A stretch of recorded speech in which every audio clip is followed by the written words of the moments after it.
Welcome to episode 118 of the Sports Geek podcast. This week I chat with New Zealand Warriors' Bodie Friend. Welcome to the Sports Geek podcast, the podcast built for sports digital and sports business professionals. And now, here's your host, who wrote the intros while flying across country, Sean Callanan. Thank you very much, DJ Joel. Yes, my name is Sean Callanan, and I do get a surprising amount of work done in planes. Actually, been discussing with a mate of mine whether we should set up a co-working space that is effectively an airplane with no Wi-Fi access and see how much work gets done. I think getting cut off from the internet at times is useful and does focus you. I've written a few presentations on planes over the years. Thank you very much for listening to the Sports Geek podcast. My name is Sean Callanan from Sports Geek. You can contact me via email, sean@sportsgeekhq.com, or via most social medias @Sean Callanan is my handle on most channels. And you're listening to the Sports Geek podcast, either on iTunes, Stitcher, SoundCloud, and you might be doing it in my favourite podcast app, Pocket Casts. This week I catch up with Bodie Friend from the New Zealand Warriors. They are a team in the NRL, and they are the one NRL team out of New Zealand. So they have the whole country behind them. So we talked to Bodie about his start in sports and how he got his break into the world of sports, and now how that's evolved into his current role as brand and communications team leader at the Vodafone New Zealand Warriors. So I hope you enjoy this chat with Bodie Friend from the New Zealand Warriors.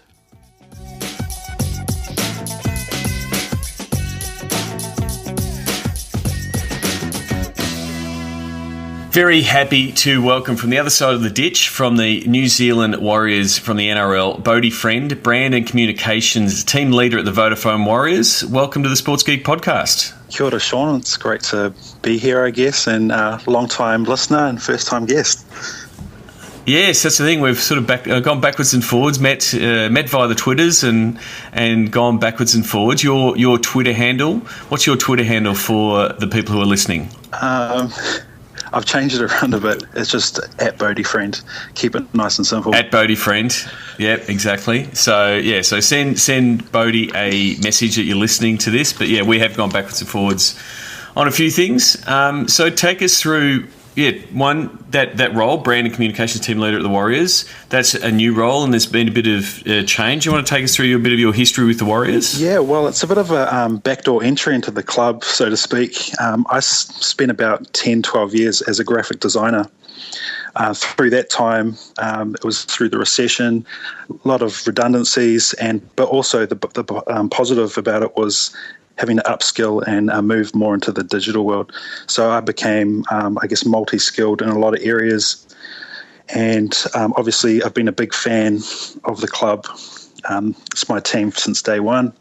And then I was also behind the scenes working on a magazine called NZ League Magazine, which was just a little local magazine where I was helping out with. And I became familiar with a lot of staff at the club, and I was dealing with them quite a lot. And they had an opening come up for a communications coordinator, which was the role just kind of fitting in a lot of different areas, whether it's video, photography, social media, digital websites, a little bit of marketing, email communication. So it was a bit of an everything job, working directly with the communications manager, Richard Beck, who has a real long history in rugby league and journalism. So we were a two-man team for a long time. And then, so just on that, so you're coming at it with a real strong graphics bent, and that's where I'm really interested, because talking to different people, in the sports digital world, that they do come from, vastly different backgrounds. Like myself, I come from a geek and a techie background, and then you talk to guys like Richard Clark from Arsenal, now at the Rapids, from a real strong journalist background, and then that other flavour is that graphics design background like yourself. So how did you go about going, well, I've got a really strong, I've got strength in this space, in the visual aspect and the design space, but then stretching yourself to understand, all the different facets that are required in a digital department, and especially in such a lean team with the 2-man team, which would be very familiar for a lot of people who are listening, because there's a bit of, you've got to be able to do everything and become a bit of a generalist. So how did you go about making that change to start doing a bit more writing, or picking up more video, or understanding the email side of things? Good question. No tricks. It was just a lot of hard work, trying stuff out, just getting straight into it. I guess what I liked about that area was engagement with the club. Has such a strong following and passionate following that there's just so many fans out there wanting to see the team succeed, but also want to engage with the team. So from my design background, also I believe the Vodafone Warriors have a really strong brand, and that I just keep lifting that up and using that as a tool as well, that both everyone in New Zealand and across Australia know who the Vodafone Warriors are, and I was just using my talents to use that as a way in, but also just, like I said, hard work and learning on the go in terms of all the social media elements and digital as well. And I had a little bit of background in video, but I wouldn't say I'm an expert in the field. But as we know, that's just growing more and more important over the last couple of years, even more so. So I was spending a lot of late nights cutting, editing, uploading videos to our website. So I was screaming out for some more support, and the club came to the party. We brought in an intern, Rapomari, and everyone quickly realised that this is such an important aspect to the club and the department, that we hired him full time. And so we soon became a team of 2 to a team of 3.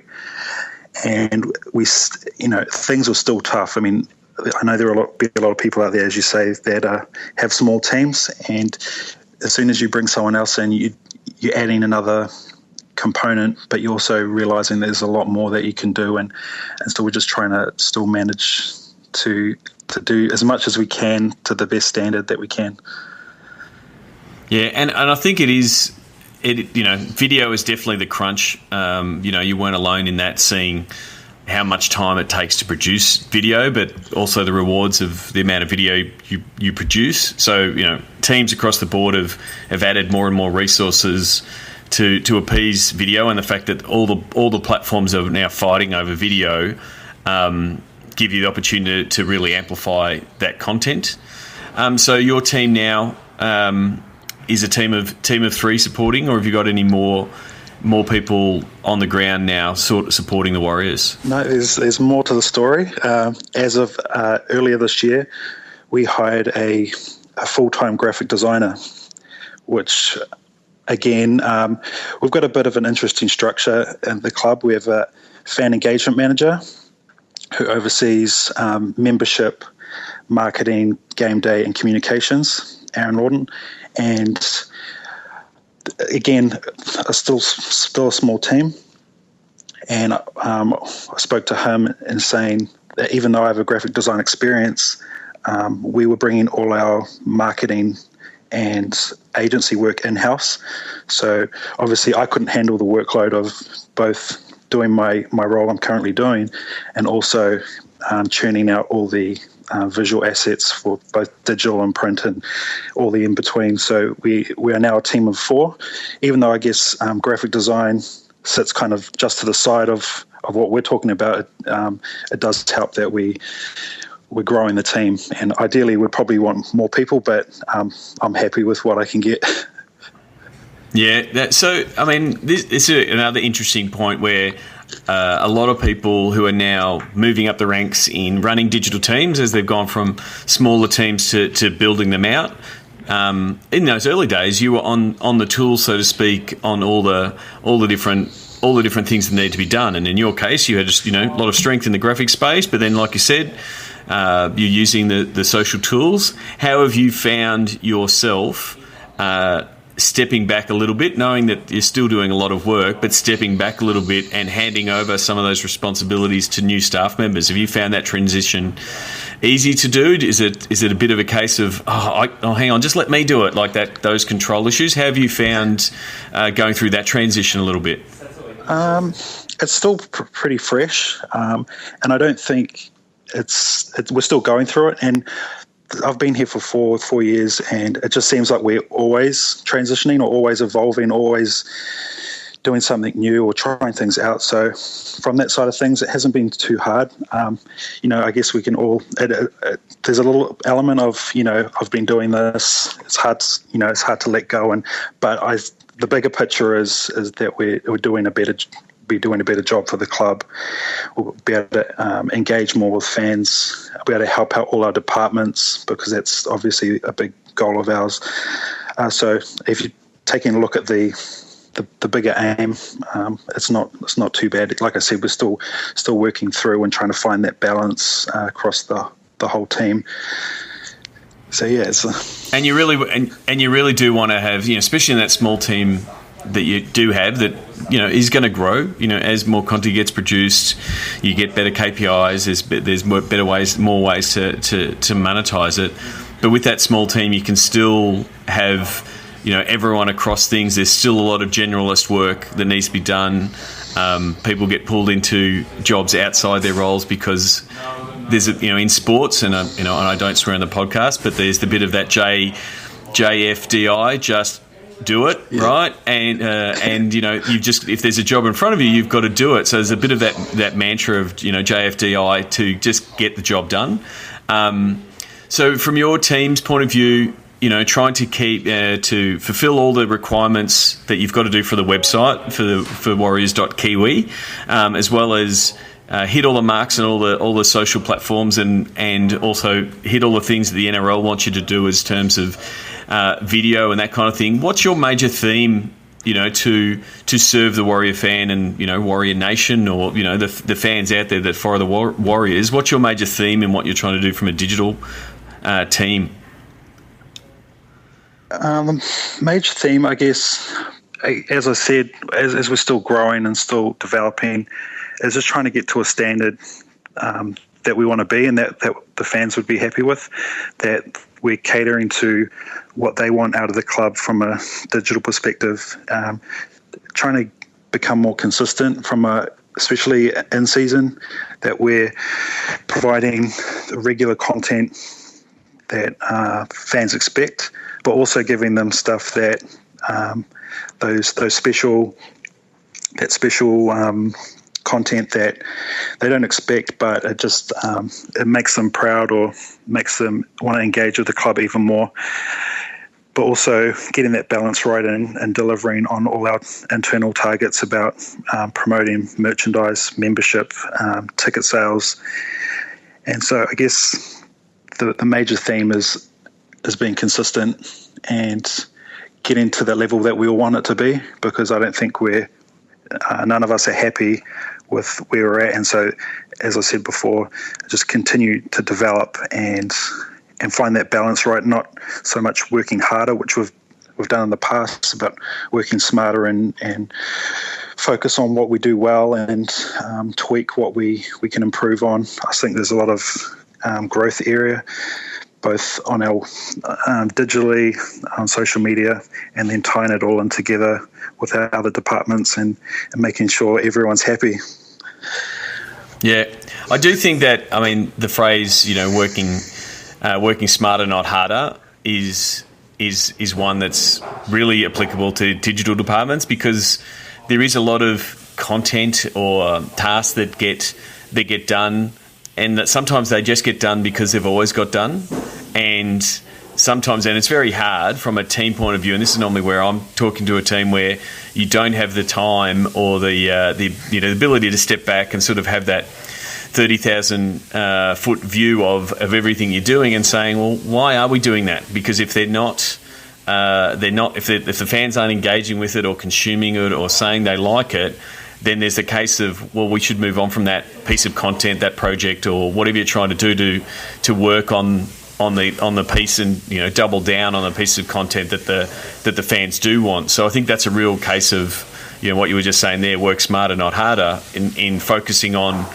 the specific things that are hitting the mark for you. And in for your case, it's growing the brand and growing the affinity with Warriors fans around the content that you develop. And I just find there's a lot of teams that don't take that time, and whether it's, I'm not saying you have to meditate on things, but just looking over the content you're producing and just say, why are we doing it? Especially when you look at it from a resourcing point of view. I find it nothing more frustrating than finding out that your video resource spent 5 hours producing this video and it just fell flat. And it's like, well, if it didn't work, you've got to have this ability to go, well, that didn't work, but what else can work? Where else can we better use those 5 hours to produce something and sort of focus that? Because it's very, on both sides, it can be very demotivating for staff if they're producing something that the fans aren't consuming. But then on the other side, when you hit the mark and the fans love it, it gives, makes your whole team walk a little bit taller when you start producing that kind of content.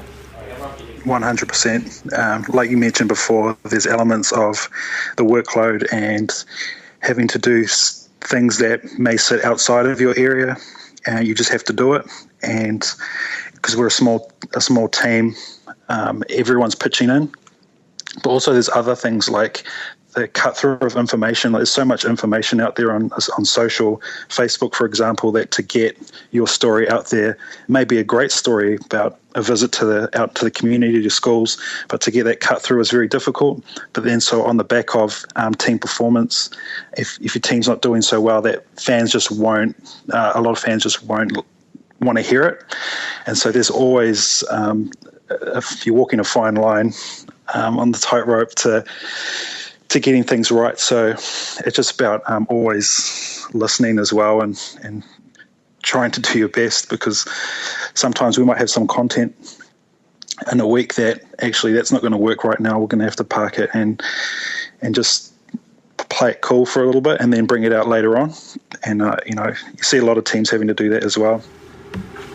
Yeah, I do think that is a real important thing to find, I guess, the cadence and the right moments to talk to your fans. And it's not about pulling content when you've had a bad loss. It's not as simple as that, but it's about listening to your social to know the sentiment of your fans, what they're feeling, and how that what their appetite for content will be. But then also looking out for those opportunities that can give that bright spark to your team and lift the emotion. And one incident recently was one of your players, one of your star players, Sean Johnston, putting out a post on his Facebook page saying, who wants me to be water boy for your team.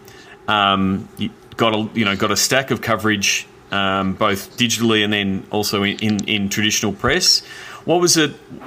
Take us through sort of behind the scenes of your point of view, because that's a great opportunity for the Warriors to be involved, and then to see that sort of sentiment sort of rally around both Sean, and then that wash off comes back to the team.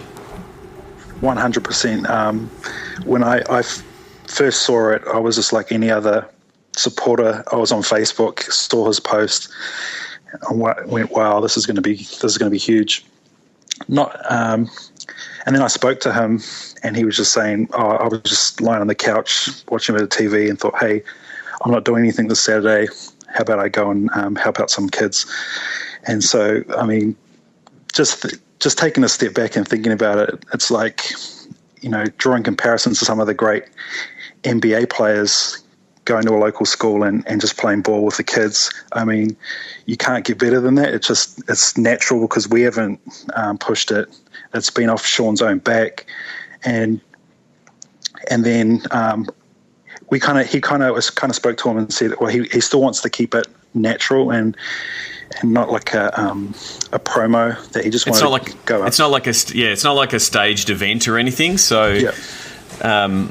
And the thing that's fascinating, and I know the relationship that teams, and it's not just an NRL thing, but teams have with players, and how much they can ask the players to do, and how much the players are pulled in to be part of content and pieces like that. So, you can't always be pitching, if you took this the other way and pitched this to Sean and said, hey, how about we do this, it would definitely fall flat. Like, he would probably most likely say, no, I don't want to do that. That doesn't sound right. But when it's organic and, the player says, sitting on the couch saying, I want to do it, I think the other example I can think of is when NBA star Kevin Durant, during the lockout, someone asked him to come down and play pickup, and he did. Yeah, I remember that. So it's the same sort of thing. So, and the good thing, of having Sean there saying, I don't want to make a big fuss about it, but he's a big star in New Zealand. There's going to be a big fuss about it, but it's really great for the team to see what's there, cover it. As the team, and just let the fans be happy and be part of that story. Absolutely, and there was much more to the story as well. Like, the team he picked, the coach had been hit by a drunk driver and had lost his leg, and he was coaching in his wheelchair. All the media went out, even though we didn't really talk about it to media, but they just jumped on it straight away, and there was a really good vibe. It was in my local community where I live, so I just had to drive up the road, and all the kids were happy. He was water boy for the team, and then he realised that the other team weren't doing so well, so he jumped onto the other team and he was water boy for them, and then he decided to chuck on a jersey and play halfback for the team for a couple of minutes. And so there were a lot of laughs, and just as you say, it's organic, and it's just personal as well, like, just people doing good things. And I think people can appreciate that when you take a step outside of the sport bubble. It's just about Sean wanting to do something good for kids. And I think that's a real advantage and the opportunity for athletes. I'm lucky enough to work with a few and seeing, I guess, the engagement that they are getting on their channels. And there's a real, for all the affinity that fans have with their team, which they have high affinity with, and they love their Warriors. The connection with the actual athletes themselves, and this is why you've got the battle between Facebook and Twitter and Instagram and the like on what's going to be the primary platform for athletes, because the content they're producing, albeit not by media departments, the connection with fans is super high. It is, and even for us, a good relationship with the players is key. Working with them, having their trust, and we just want. For myself, I just want to support them and help them out as well. And so, I helped Sean get onto Facebook Mentions app, which has helped him and his. And also, they're really busy, so for them to have manage their social accounts is difficult. I can imagine, given their schedules. So I think a lot of the guys do a great job, and at least putting something up for their fans, and you see guys chatting to people on Twitter and things like that. So you can't expect the world from them, because it's really a grueling schedule, playing week in, week out footy, training, and everything in between. So, no, just when something like Sean wanting to go up and be water boy, we just wanted to support him and anything he does. And the same with any of the other players, if they want to do something like that, or some kind of way to engage with the supporters, definitely there to help out and support them. I think I've done some training with both athletes in the football world, in the NRL and the AFL world, and also Olympic athletes. And I think the best thing, if you're working in a digital department and you're coming in touch with a lot of the players, what you've got to remember is that they're athletes first. They're not they're not comedian and entertainers, which is what they look at from when they're looking at social accounts. And so there's a little bit of deer in the headlights, or a little bit of I don't want to be seen as boring with a lot of athletes. And I think what you can do, and what has worked for me, is just giving them a few, like what athletes are very good at for the most part, and what their whole life revolves around, is being told what to do in a lot of aspects of their life. Like they're told when to run, when to go to the gym, what foods to eat, and it's a very regimented life. And I think what works and what's worked when I've done training with athletes is just giving them a few little tools and tactics on how they can go about engaging fans, or how they can share parts of their life to be interesting.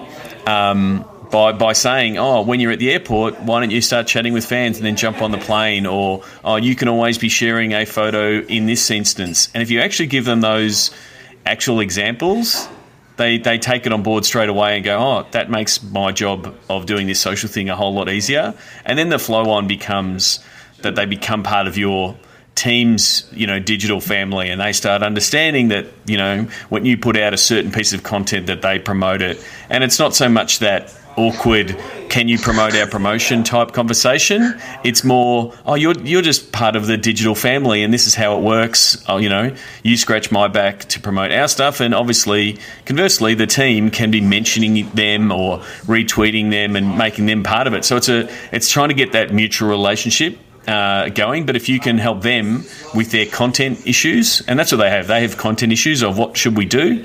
If you can say, if you did this and this, take a photo before the game and tell everyone you're looking forward to it. And the easiest one they can do is to say thank you after a game, and they tick the box of most things. That's a relationship that you've got to build, like you said before, that trust and being able to have that conversation with them, because they will have the silly questions of, how do I do this? And they don't want to ask anyone online. And as the digital team there, you can answer those silly questions of, how do I use Facebook mentions, or how do I get rid of someone that keeps DMing me all the time? Those kind of things. And I think that relationship with the players is, you've got to keep it professional, obviously, but to make sure that they, that you're a trusted advisor in that space can really help the digital department without a real direct, it's a real indirect benefit. Absolutely. Like you said, that relationship is important.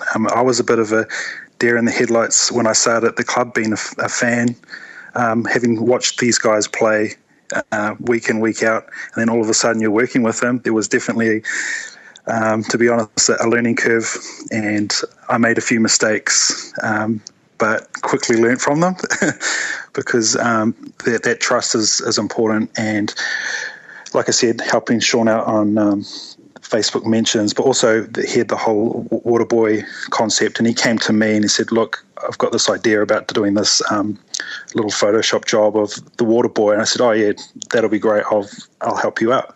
And it was just little things like that. As you said, they're part of what they do, is automatically part of the club, and they're ambassadors of us. So if they're doing being more engaging on their accounts and doing fun things like that, and it extends to the way people look at the club as well, and vice versa. So definitely want to help them and encourage them. And I've always said to them, they're always here to help, not just from a club perspective, but just if you have any questions. I mean, I don't consider myself an expert, but definitely want to help. And at least if you give someone some time, then it's a first step. But there also is other dynamics as well. We have the junior team, reserve grade team, but also at the start of the year, just spending a little bit of time with them, saying, there's a player welfare aspect to it, just be careful, and giving them, and the NRL doing that as well. So I think that as it grows, and like social media and sport, as we all know, just go hand in hand together. But we first and foremost want to look after the players and make sure they're safe, and people have to realise still that they're human. And it's a weird element, from when I was a kid, interacting with sports stars was, waiting in line, trying to get an autograph, to all of a sudden you can tweet at someone or comment on their Instagram post or Facebook them and not have any real repercussions on what you say. So there's a whole lot going on, and it's just don't sleep. It is a bit like that, but I think that the digital cheer squad, if you will, is a lot closer now to athletes and via athletes their team. So there's a real there's a real advantage, and that's where athletes just need to get it in their mindset to a certain degree that a favouted tweet is the same as 20 years ago's autograph or a reply, that kind of thing. Absolutely. People now don't walk up and say, "Can I have your autograph?" They walk up and say, "Can we do a selfie?" And that's just the way it is. And the opportunity is there for the athletes, the smart ones that understand that relationship, and there's opportunities for them down the track. Absolutely.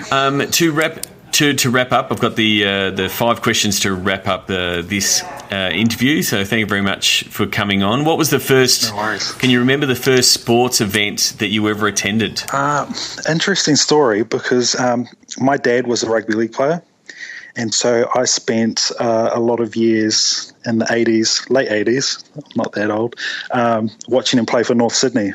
So Clayton Friend, former halfback at North Sydney, spent a few years watching him play for the Kiwis as well. So yeah, rugby league was my first sporting event. Seeing your dad play, that's I think you're the clubhouse leader with your first event to actually saying you're watching your dad play. So I've never had anyone say that. You probably would have been to a few stadiums in your lifetime. What's your favourite food at a sports event? Ooh. So a little backstory. In 2014, we won a competition, my colleague Ra and I, to go visit 10 franchises in the USA. And the experience there was mind-blowing. The best stadium experience was watching the 49ers Seahawks in Seattle. Crazy. I can't even comprehend how it was. But the food over there was, as you'd expect, just on point with the pretzels, the waffles, the burgers, the chips, the hot dogs. It's kind of quintessential sporting food, but I do like White Lady burgers here at Mount Smart Stadium. Just a little drop there. Oh, that's all right. And yeah, that's Seahawks Stadium. And I've been there a few times. And yeah, it is a terrific stadium to watch football. But I'll have to come over and check out the White Lady burgers now that I'm just building up my own food sports travel show if I get enough of these answers. What's the first app that you open in the morning? Oh, I kind of mix it up. Instagram, Facebook, on a personal level, Facebook. But yeah, and probably between those two, maybe Snapchat. Okay. And Sports Geek podcast listeners, who's someone that you follow or read or listen to that they should, and why? I couldn't really single out a single account, but I guess for us and from a professional level, we're always looking at what they're doing in the States, or what are the NBA teams doing, what are the NFL teams doing. And I really like the NBA teams, so I follow a lot of them. We got to visit the guys from Sacramento Kings, and they were awesome. They spent a whole day with us, so I follow those guys. And so that would have been so Andrew Nicholson. Andrew, you would have met at the Sacramento. Great guy. There we go. And so Andrew's been a former.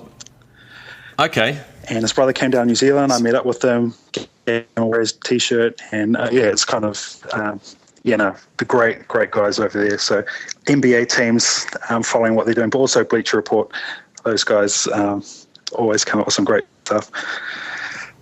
Cool. And if you had to pick a most valuable platform in the social media landscape, what platform would get your vote? What a question. It's like picking your favourite child. Yeah, if you were a parent. It's always a favourite child that's doing different things week to week. Like things are always changing, and I like Facebook. Obviously, is the beast that it is, but it's tough as well. It's always changing, and here and there. What most valuable? I guess you'd have to say Facebook, but. I do enjoy the others. I think Instagram, because a lot of our players are on Instagram. That's pretty fun as well. But I don't think I could put my life on one or the other, because things might change. Okay. Well, thank you very much for coming on the podcast. Bodie Friend is your Twitter handle. Where else can people find you and reach out to you?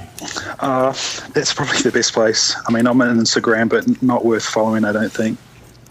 But I'll put your LinkedIn profile in the show notes, and they can follow all things NZ Warriors. Your NZ Warriors on most platforms. Yeah, we try and on Snapchat as well. Snapchat's probably the new boy in terms of the accounts that we have, but we're definitely having a little bit of fun with that, and we kind of just jumped straight into Snapchat, and we've had work with Snapchat directly and got 2 geo filters for our home games, which is I was really excited about. So check out our Snapchat account as well.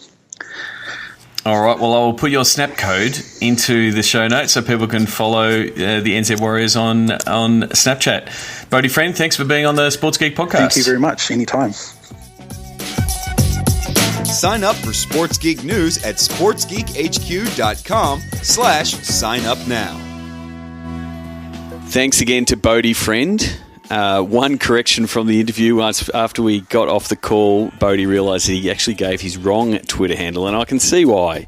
Because Bodie has multiple handles and he's got a few different names that he uses.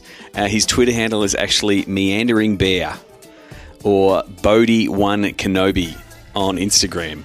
So I'll put those links in the show notes, but please send Bodie a tweet, not at Bodie Friend, but at Meandering Bear.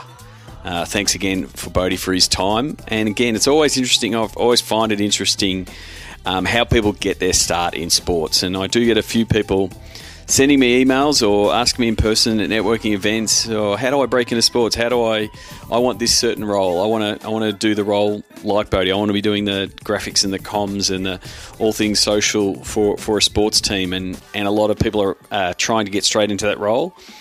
And really, it's about getting your foot in the door and getting started. And, for Bodie's case, it was working in print and in League magazine and getting his grounding there, and then getting into the sports scene from a graphics point of view. And that's the thing that I always find interesting, that there are multiple ways in. It is a matter of finding out where there is a gap in the skill set.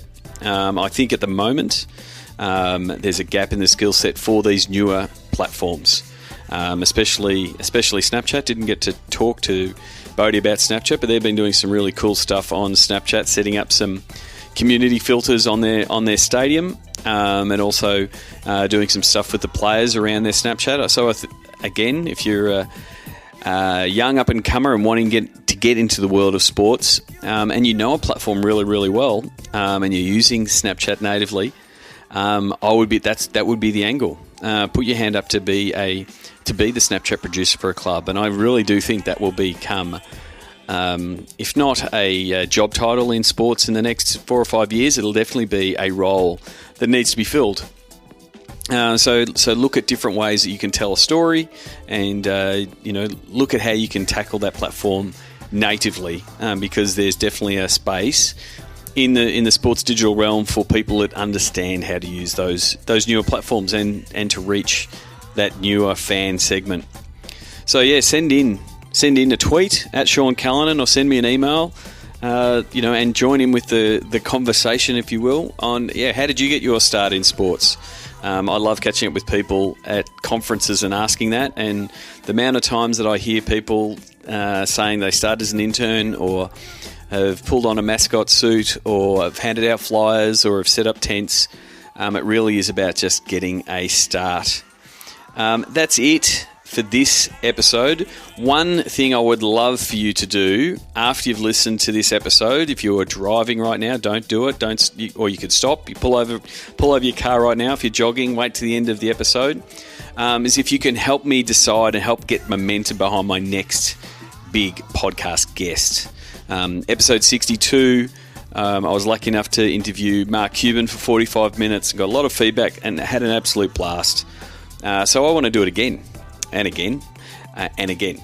And so what I'm going to use this time is I want your feedback. I want you to help vote. I want you to help drive the momentum and the case for these people to come on the podcast. So thanks to the guys at Tradable. I've set up a poll that allows you to vote. There's 9 nominees on the feedback that I took both in person and via email and via Twitter on who people thought I should interview.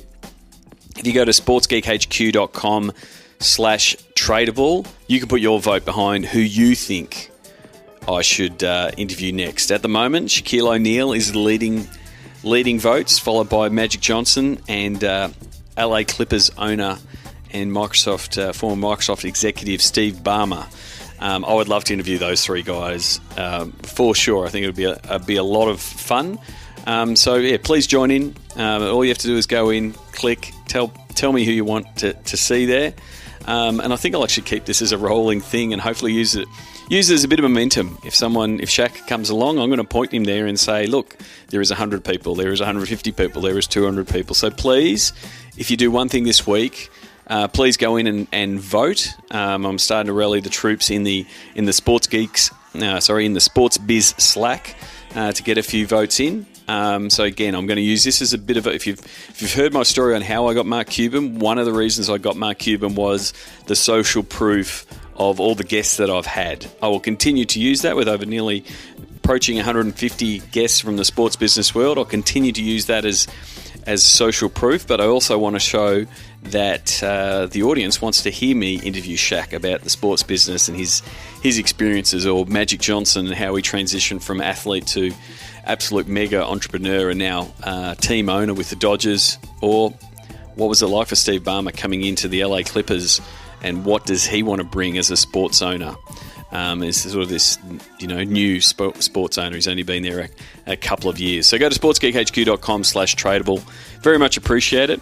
And don't forget that I'm going to be doing a Q&A session with Lenny Go from Tradable Bits, where we're pretty much just going to be brainstorming and doing a bit of a Q&A session on how teams are getting results with sponsors with Tradable Bits. And it's going to be relevant whether you're using Tradable Bits or not. I'll go into a little bit of how to create a campaign, how to pitch it back to a sponsor, and how some of the teams, including some of the ones that we're working with, are using Tradable Bits to increase commercial returns with their sponsors. So that's it for this episode.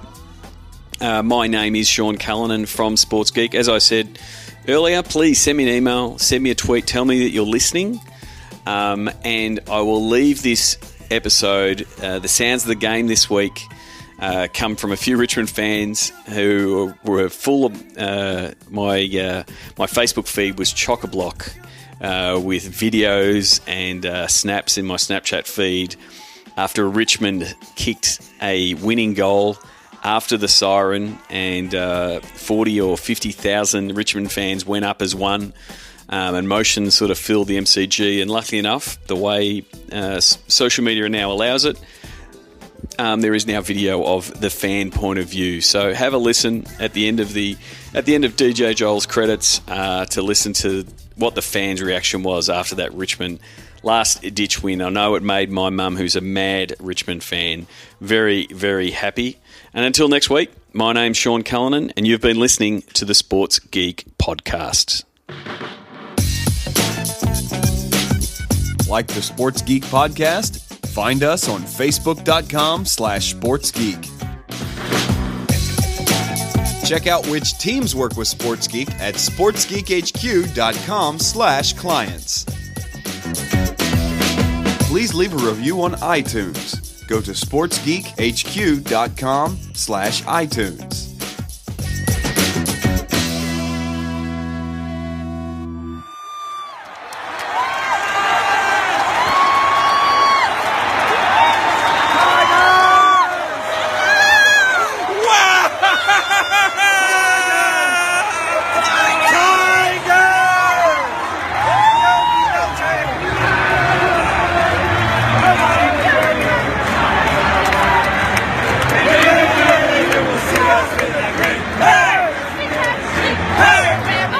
Never mind the